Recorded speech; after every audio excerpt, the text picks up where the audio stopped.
Hey, welcome back to Holistically Healthy TV. I am your host, Jim Burdumy, and today is episode 13, which is part 2 of our nutrition talk.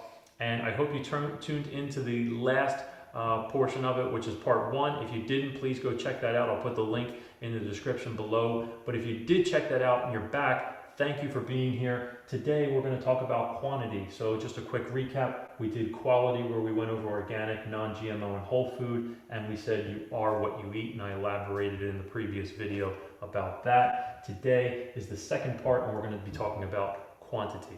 So quantity is really important because you can have the best quality food, organic, etc., but if you eat it in the wrong quantity for your particular body type or metabolic type, then you can completely throw the whole system off. And also, if you eat too much of anything, really, organic or not, again, you can still put on weight. You can still be unhealthy from eating too much of something. So we're going to look at fats, proteins, and carbohydrates. Those are the 3 macronutrients when we're talking about food. So if you've ever looked at a macronutrient diet or you're doing one, something like that, you're looking at fats, proteins, and carbohydrates. And so when we're talking about metabolic typing is a way to look at the body to see how you oxidize or metabolize these 3 items. So if you are a fast oxidizer in metabolic typing, that means that you are metabolizing or breaking down carbohydrates extremely quickly and would need more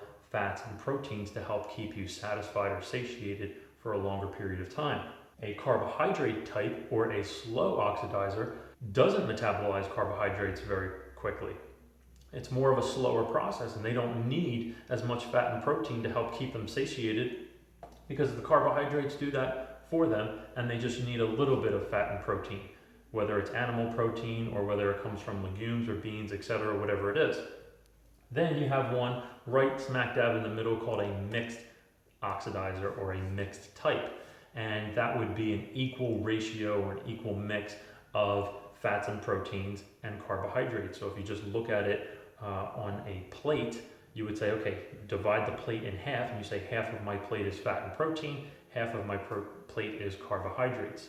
Now, fat and protein, when found in nature, typically go hand in hand. So if you have fish or beef or chicken, something like that, there's going to be fat associated with it, whether it's through the skin or marbleized in the meat, or the flesh itself.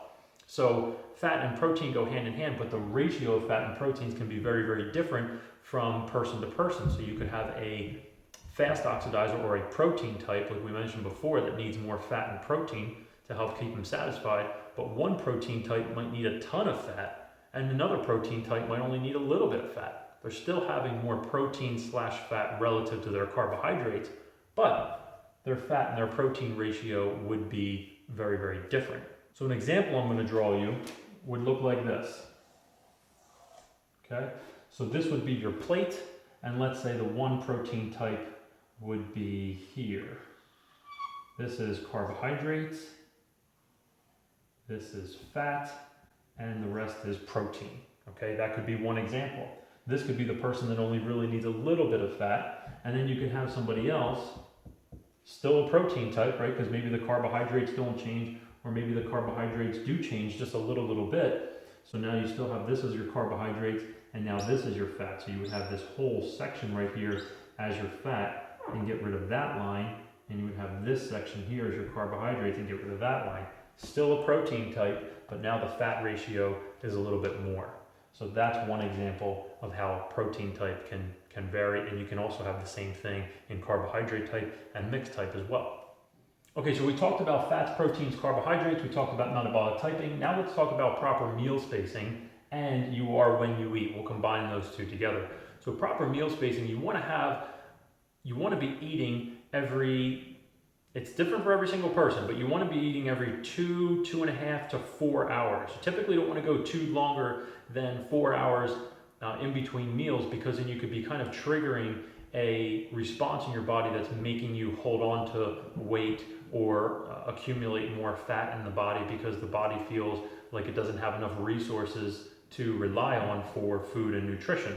So it's important that you don't want to go too long because you can activate certain enzymes in the body which will either burn fat or store fat, and you're going to be more likely storing fat. And so proper meal spacing is important. Again, for everybody it's different. So for those people that only need around 2.5, 3 hours, snacks in between meals are really good for those people. Instead of having, 6 big meals or 5 big meals throughout the day, you would want to have 3 regular sized meals with some snacks in between, just to kind of help boost you along to get you to that next meal. So every single person is going to be different. There is no right way for every single person. When you eat is very, very important, because you can take the example of someone that I use this pretty regularly. Let's take someone who's eating 2,500 calories throughout the day, okay? And let's say they're having 500 calories for breakfast, because we live in a very fast-paced world. People are very, very busy. They have to get out the door, and they're having a very, very little breakfast, usually composed of carbohydrates, which is the number one mistake, right? Because research shows that when you have a good amount of fats and proteins in the morning, it helps increase your dopamine levels and set your insulin throughout the day. So you're really kind of setting yourself up for a good, productive day, because nobody really wants to deal with someone who's cranky and coming off of a sugar high at work, right? So having a good amount of fat and protein in the morning is good for your dopamine levels and sets the tone. So if you're having 500 calories, let's say in the morning, and let's say you have a decent sized dinner, okay, and then decent sized lunch, and then for dinner, let's say you're maybe having roughly like 1,500 calories, okay? So now you have 1,500 calories at the end of the day. You've had 2,500 calories throughout the day, started off with 500, had a moderate sized lunch. What if we were to do this? We keep the 2,500 calories where we're not excluding anything, we're not adding anything in, and we take the 500 and we take the 1,500. We'll keep lunch the same to be simple. We take the 500 for breakfast and we take the 1,500 for lunch or for dinner, and we flip-flop them. So now you had 15, and I'm not recommending go out and just eat 1,500 calories for breakfast. I'm using this as an example to kind of paint a picture for you. 1,500 calories for breakfast, same size lunch, smaller dinner, okay? What you're doing here, again, setting the tone throughout the day or for the day. You're filling yourself up mainly for those 2 meals in the beginning of the day. So what does that mean for dinner? Now you don't have to shovel in 1,500 calories at the end of the day, when again, your body is trying to slow down the metabolism so you don't have to keep waking up throughout the night to continually eat. So the reason that's good is you don't have as much food to break down.